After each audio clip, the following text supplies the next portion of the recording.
Di dekat mimbar, Masjid Sultan Riau ini tersimpan sepiring pasir yang konon berasal dari tanah Makkah Al-Mukarramah, melengkapi benda-benda lainnya seperti permadani dari Turki dan lampu kristal yang merupakan hadiah dari Kerajaan Prusia, Jerman, pada tahun 1860-an.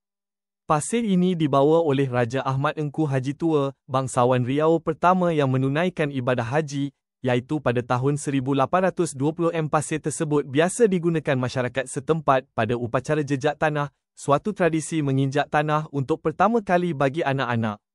Selain itu, masjid yang memiliki 7 pintu dan 6 jendela ini juga dilengkapi dengan beberapa bangunan penunjang seperti tempat wuduk, rumah sotoh, dan balai tempat melakukan musyawarah. Bangunan tempat mengambil air wudu berada di sebelah kanan dan kiri masjid.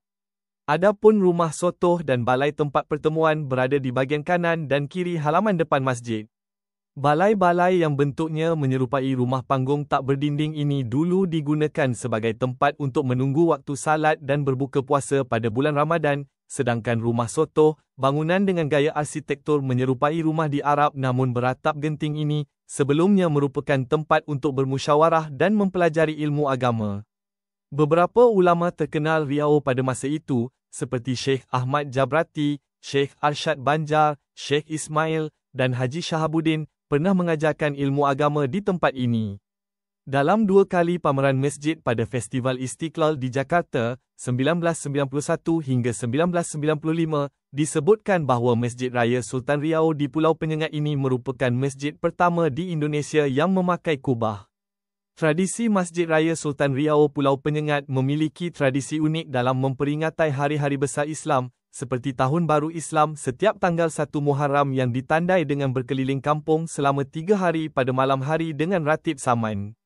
Tujuannya untuk pembersihan kampung dari hal-hal yang tidak baik, seperti mengazankan tempat-tempat yang dianggap angka. Pada Maulid Muhammad juga berkeliling kampung sebelum membacakan kitab Al-Barzanji di masjid. Selain itu juga pembacaan hikayat Isra Mi Petik Terbalik Raj Muhammad saat peringatan Isra Mi Petik Terbalik Raj. Beberapa hari sebelum datang bulan Ramadan setiap tahun juga dilakukan kenduri jamak yang diikuti seluruh warga Penyengat dan warga pulau lainnya di Masjid Sultan Riau.